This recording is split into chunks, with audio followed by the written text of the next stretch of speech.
भगवान का भजन करने के लिए और कर्म का भोग भोगने के लिए। भजन करो, भोग भोगो, पूर्व में करा है, आज भोगेंगे। तो मनुष्य की देह में ही ज्ञात होता है कि हमने कुछ करा होगा, इसलिए हमको दुख मिल रहा। हमने करा होगा तो हमको तकलीफ मिल रही।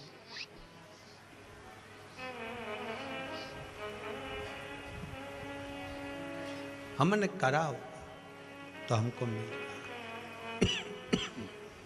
कुछ प्राप्त तो हो रहा।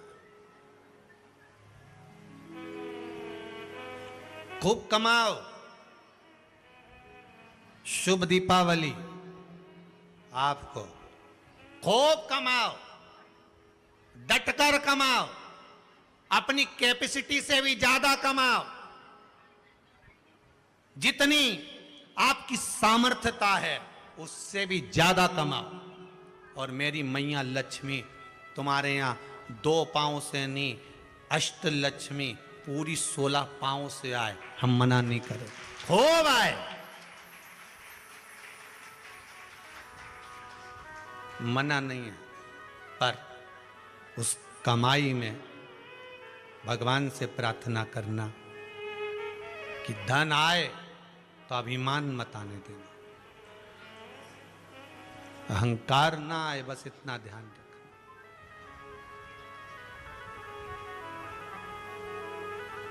लाल चंदन का जो जल होता है, ये व्यक्ति के जीवन में जो धन कहीं रुक गया, अटक गया, नहीं दे रहा, बेलपत्री के वृक्ष के नीचे, जड़ के नीचे सींचन करने से वो प्राप्त होता है।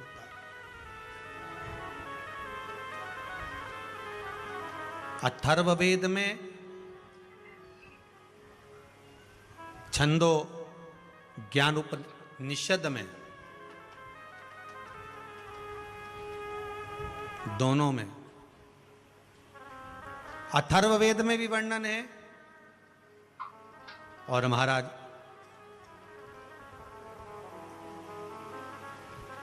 वर्णन किया गया कि पीपल के वृक्ष की जो जड़ होती है, बेलपत्री के वृक्ष की जो जड़ होती है,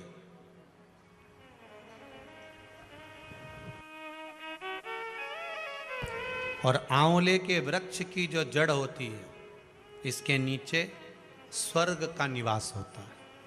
किसका निवास है? स्वर्ग का निवास है।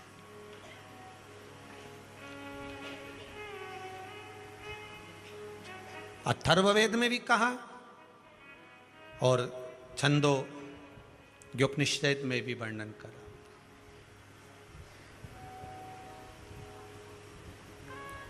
एक पीपल, एक बेलपत्र, एक आंवला, इनके जो जड़ है वो जड़ के नीचे स्वर्ग का निवास, ये जहां लगे।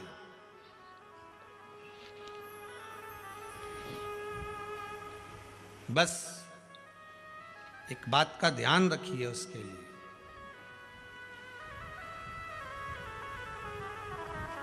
कि जहां पर ये वृक्ष होता है और उस वृक्ष के नीचे बैठकर हम जब किस जल का सींचन कर रहे हैं, जैसे अभी आपको कहा था कि जल में अगर लाल चंदन मिला हो और आप बेलपत्री के जड़ में सींचन कर रहे हैं तो लक्ष्मी की आवक बढ़ेगी। ना अटक गया, नहीं आ रहा, आएगा।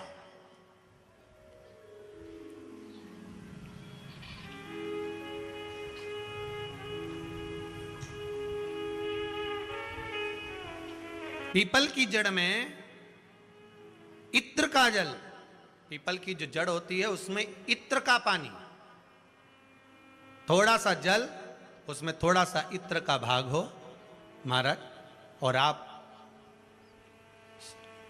भगवान पीपल देव, पीपलेश्वर महादेव का स्मरण कर कर पीपल की जड़ में अगर जल चढ़ा रहे हैं और मान लो शरीर में कोई कष्ट हो गया है, शरीर में कोई रोग हो गया है, कोई मालूम पड़े ये हाथ 4 दिन से दुख रहा है, या 4 दिन से ये नस दब गई है, या ये कमर दब रही है, तो आप 2-4 दिन कर देखो। कलश के अंदर जल, जल में इत्र का थोड़ा सा भाग, पीपल की जड़ के नीचे आप उसका सींचन करिए पिपलेश्वर महादेव के नाम से। उस जल को थोड़ा सा भाग लेकर आ जाओ उसी में से जो चढ़ाया है, और उस स्थान पर जहां कष्ट है उसको लगाना प्रारंभ करिए। 2 दिन 3 दिन कर कर देखो। प्रैक्टिकल करने में क्या जाता है? सीवर वाला महाराज झूठ बोल रहा हो तो प्रैक्टिकल करने में क्या जाए, अपना करते रहो। जिन जिन ने प्रैक्टिकल करे उनका रिजल्ट यहां सामने है, जिन जिन ने करे। और अभी और पत्र देगा पढ़ने के लिए हो, अभी कहीं का भजन आएगा जब देख लेंगे। करते रहो। तीसरा, महाराज आंवले के वृक्ष की जड़। आंवले के वृक्ष की जो जड़ होती है, इसके नीचे शिव महापुराण की कथा कहती है, विष्णु पुराण कहती है, स्कंद पुराण कहती है महाराज कि भगवान नारायण स्वयं इस जड़ के नीचे अपना विश्राम करते हैं महाराज। इस जड़ के नीचे प्रयास करा करो।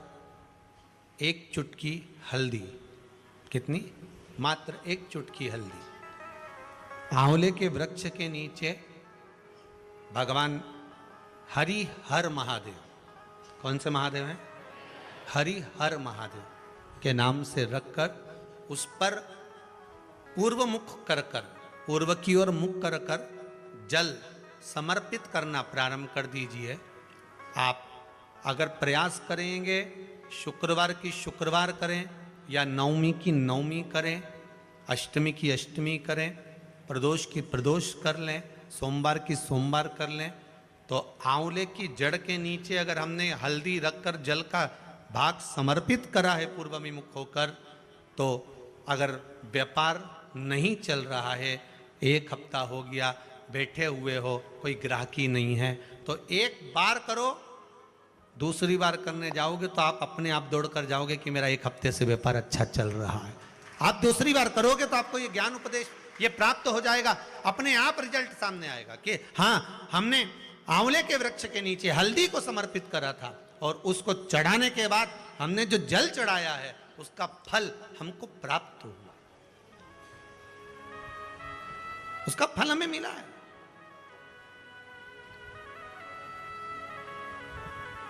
उसका फल हमें मिलेगा। कोई भी क्रम करे, हम फिर कहेंगे, फिर निवेदन करेंगे, कुआं खोदो, एक जगह खोदो, पानी निकलेगा। कभी यहां भटक गए, कभी वहां भटक गए, थोड़े दिन यहां आ गए, थोड़े दिन कहीं दूसरी जगह चले गए, फिर तीसरी जगह चले गए, चौथी जगह चले गए, भटक रहे हैं। अब बाबा से विनती करना, अब नहीं भटकूंगी चाहे कुछ भी हो जाए। बहुत भटक ली, सारी दुनिया में जाकर घूमी आई, सबसे निवेदन कर कर आ गई, अब मेरे बस की नहीं बची, अब तो तेरा दरबार है और तेरा भजन है, इसके सिवाय कुछ नहीं करूं। श्री शिवाय नमस्तुभ्यम, श्री शिवाय नमस्तुभ्यम, श्री शिवाय नमस्तुभ्यम, श्री शिवाय नमस्तुभ्यम, इसके सिवाय कुछ नहीं करो।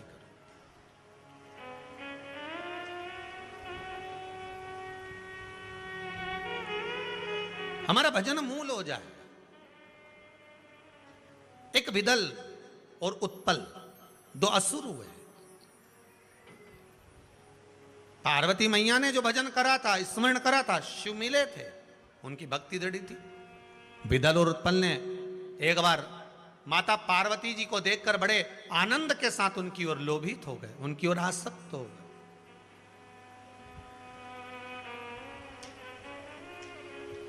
जो जो राक्षस, जो जो असुर भगवान की ओर लोभित हुआ, भगवान ने उसका कल्याण कर दिया। दुनिया के लोग संसार को देखकर लोभित होते हैं, ये कितनी सुंदर है, वो कितना सुंदर है, वो ऐसा है, वो वैसा है। हम काया देख रहे हैं, केवल शरीर देखा।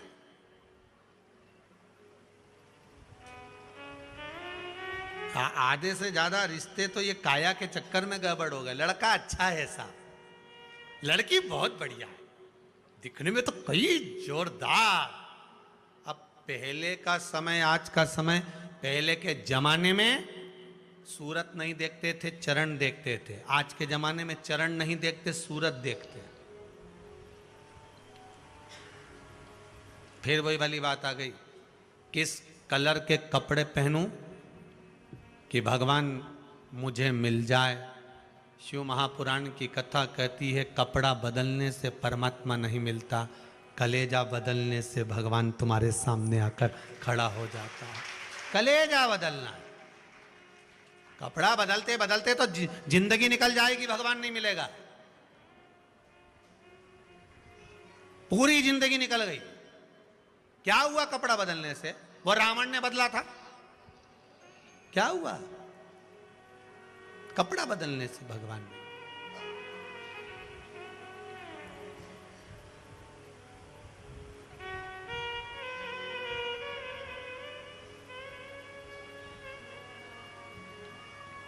महाराज,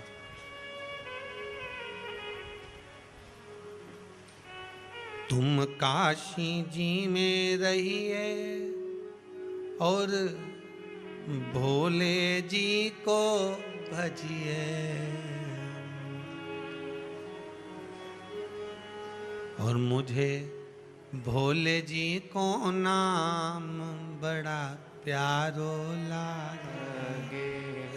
आप जिस स्थान पर, जिस जगह पर, जिस भूमि पर, जिस क्षेत्र में जहां निवास करो, भगवान की अविरल भक्ति में डूबे रहो। विदल और उत्पल भगवान की मां जगतजननी जगदम्बा को देखकर, माता पार्वती को देखकर आसक्त हो गए, आसक्त हो गए। हमें शरीर देखकर आसक्ति नहीं प्राप्त करना।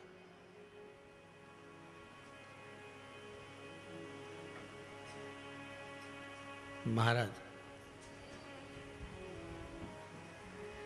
बड़ी ये सब काया जो है ना, ये तो परमात्मा की दी हुई है। कपड़ा पहनाना उसका काम है, कितनी जोरदार जोरदार कपड़ा पहना के भेजा है, ये उसके हाथ में। अब ये कपड़े की दुकान वाला जानता है कि कौन सा कपड़ा पानी में डालते से ही छोटा पड़ जाए। बोले सही है कि गलत है? मां से नाप के लाई थी तो 3 हाथ का ही था, पर पानी में डाला छोटा पड़ गया। ये कपड़ा ही ऐसा है। भगवान भी कहता है, ये कपड़ा सत्संग में जाके मालूम पड़ता है कि कपड़ा कैसा है।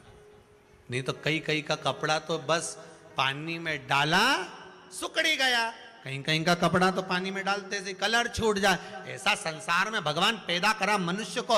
ये नर की जो कपड़ा पहनाया है, मनुष्य की जो देह, ये कपड़ा इस आत्मा पर पहनाया है। और भगवान देखता है, इस सत्संग रूपी जल में डुबो कर देखता है कि कपड़ा छोटा पड़ रहा है कि कलर निकल रहा है। छोटा पड़ना और कलर निकलना ये 2 अलग अलग बात है। कपड़ा छोटा पड़े मतलब समझ लो कथा में बैठते से नींद आ जाए, मतलब कपड़ा छोटा पड़ गया। और कलर निकल गया मतलब कथा में बैठने के बाद भी ये जीवड़ा नहीं लगे, मन नहीं लगे, तो समझ लो कपड़े का कलर निकल रहा है, मन नहीं लग रहा। सब तो बैठे थे।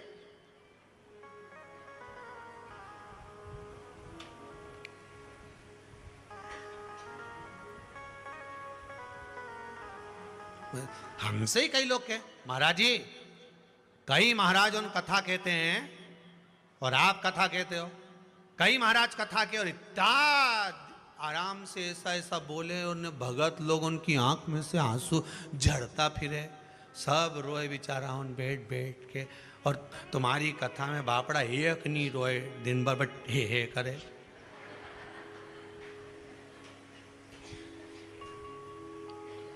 और तुम भी व्यासपीठ पे बैठ के बस हंसता रहो, ने ठिठोली करता रहो।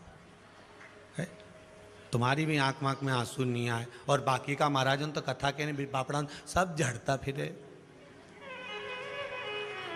25 बार मुंडा साफ कर ले, 2-4 बार तो सपेट ले।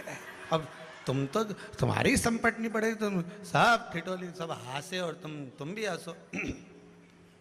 अरे भैया, पूरे ब्रज में घूम लेना, पूरे ब्रज में घूम लेना, और एक बार ब्रज में घूमने के बाद में नंदगांव जाना, गोकुल जाना। कौन कौन गया जरा हाथ उठा, जितने लोग उठाए सब उठाओ जो नंदगांव गोकुल गए। माँ क्या करते हैं, घुटने घुटने चलो, जम के हंसो। अब उस समय पे तुम्हें हंसी आती है, पर नहीं, पर तुम्हें हंसना पड़ता। बोलो सही है कि गलत है? क्यों हंसाते हैं नंदगांव में, क्यों हंसाते हैं गोकुल में, क्यों हंसाते हैं ठाकुर जी के सामने? क्योंकि वो ब्रजवासियों को मालूम है पूरी जिंदगी रोने के लिए पड़ी है, मुस्कुराने के लिए तो भगवान का दरवाजा होता है। मुस्कुरा लो।